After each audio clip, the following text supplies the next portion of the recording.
What's going on, YouTube? Welcome back to the channel. Well, I'm finally ready to put the gas tank on the Sportster, and here the last couple of weeks I've kind of had some issues I've had to work through, and as I go along this video I kind of show you those issues. But before we kind of show you the install, I'm going to actually go over what comes in the box with the Ultima gas tank and also the Autometer gauges that I bought.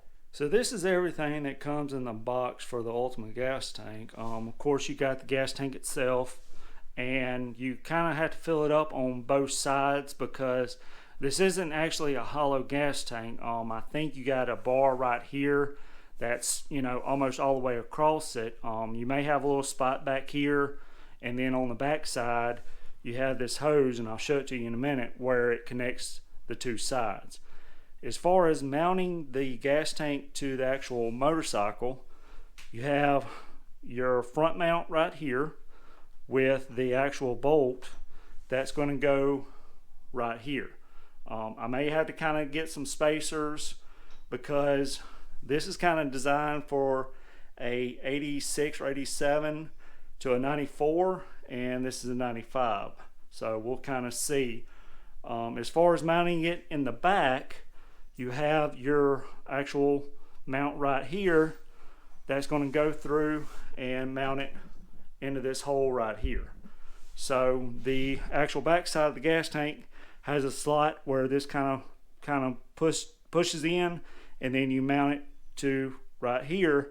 You also have these spacers with a grommet that is going to go right there into that hole on both sides, and then you put these bolts with washers, and it mounts it right up there to hold everything to the actual motorcycle.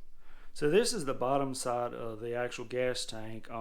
This right here underneath these plugs is where you put the actual hose right here, and what it's doing is that as you're using the gas, it helps even out the gas on the two sides so that you're not just using, you know, all your gas out on one side, because as you see, your petcock is on the left hand side, and they actually do include the petcock actual nut right here, and this is actually going to be a 22 millimeter petcock that you're going to need. Another thing on the back side is right here is for your vent. They have it capped off so that you can do a pressure test like you're supposed to before you actually, you know, paint it and do everything else.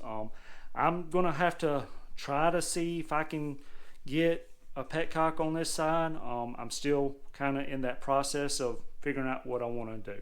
So one thing I about forgot to mention back here on the back side is where I was talking about it hooking, and that's where it hooks on the back side of the gas tank to the frame.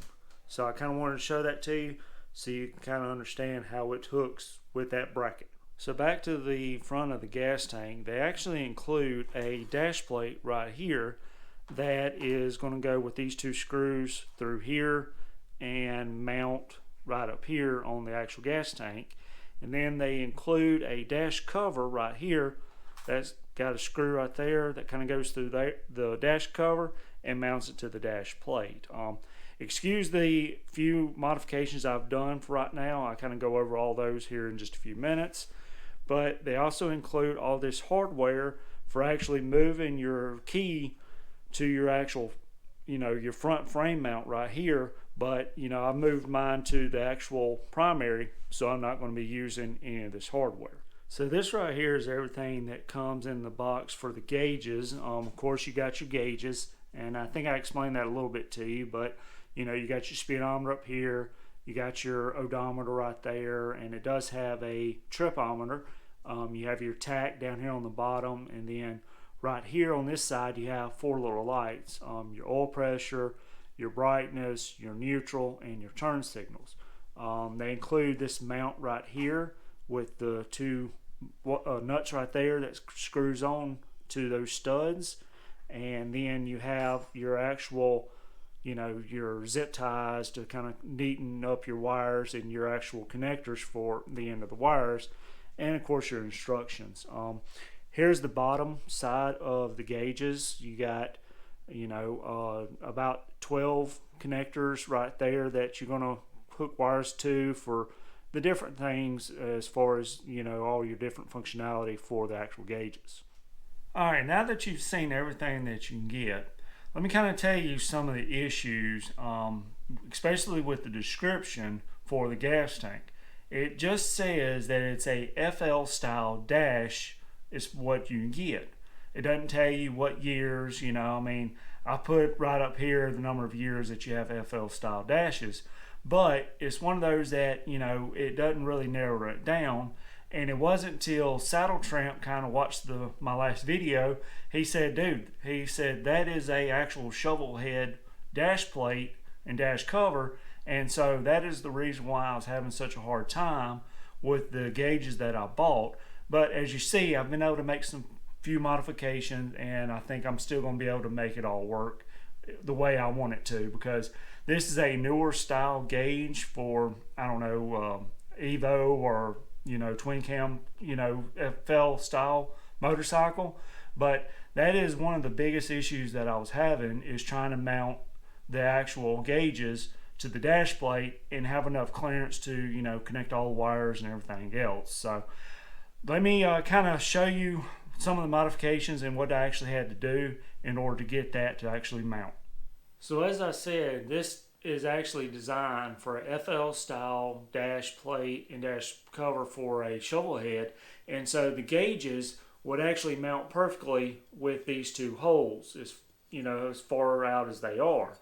But these gauges right here are a lot narrower, and so when I put it in there, I can only get one of them in and not the other. So in order to get this to actually mount to the actual dash cover, what I ended up doing is putting it on the outside just like this, and then putting this bracket, which I had to buy another one because of the way this one's designed, it's kind of not going to work. I got this one right here that will actually mount it, pretty firmly to the actual dash cover, so that everything will kind of stay together.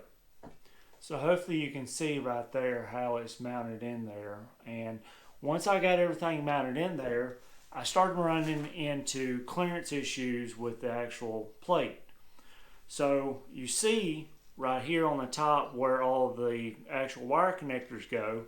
And so in order to get where I could, get all the wires in there, I had to notch this right here in order for, I could plug all the wires in. Another thing, in order for clearance, I started putting this on here, started tightening this together on the gas tank, and I kept running into where this kept hitting the bottom of the actual gauges. And so as you can see, I've kind of had to flatten this out a good bit, because I kind of still wanted a lot of the integrity right here as far as the actual plate is concerned. And it's one reason why I didn't want to just cut it off. Like I said, you sacrifice some of the integrity of the actual plate itself. So now that everything got mounted, and I've got to show you the rubber that kind of goes between the actual gas tank and the actual dash cover. But as you can see, it kind of flows real nicely with the design of the gas tank, and it'll take up a lot of this space right here. So once I had the actual mounting of the actual dash cover and the gauges, on the gas tank, and made sure, that it was flowing with the lines of the gas tank, my next course of action was to try to figure out the actual high beam, low beam switch, and also the tripometer, odometer switch, switch between those two. And so a friend of mine builds race cars, and he's real good at making sure things are centered. I told him, I said, I need your OCD self, because he's a little OCD on certain things, make sure things look right. And so we went over there, and I didn't take the gas tank with me. I just had this right here. And we actually drilled a hole right here and a hole right here for the switches that I bought. And whenever we kind of put the switches in here, we realized that we didn't take into account, the actual center of the body of the switch with the, the actual switch itself. And so when we put it in there, it was hitting the gauges, but we was able to turn it instead of, you know, like this, was able to kind of cockeye it a little bit, angle it a little bit, and that was going to work out until I got home. When I got home, I put this back on the actual gas tank, and as you can see right here in this picture, I found a major mistake, which was I couldn't get the gas caps off. And so because of that, to me, this was junk because I had 2 holes here that I wasn't going to be able to use. And so what I ended up doing was kind of, as you can see, drilling holes, just trying to find where I could mount the actual high beam, low beam switch. I ended up deciding not to use a tripometer because just clearance wise. And so I finally come up to kind of right in this area right here. I actually went ahead and ordered a new dash cover that is actually, as you can see, has no holes right now, but I'm going to drill one for the high beam, low beam. The only problem with the dash cover I got was, as you can see right there, it had this mounted as far as, you know, kind of welded, and so I hit the 3 little welds that they had on here and actually was able to take it off. And this right here actually flows a lot better on the gas tank than this one does. So I'm kind of glad that, in a way, that this one messed up. Like I said, this one I think is going to work out a lot better. I just got to drill the hole for the actual high beam, low beam.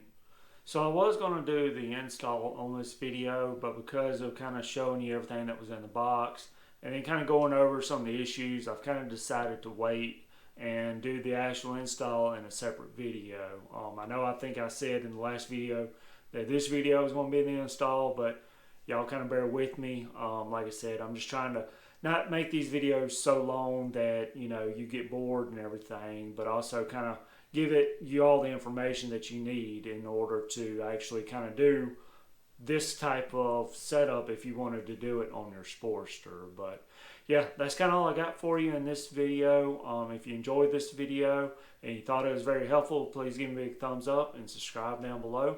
And until the next video, see ya!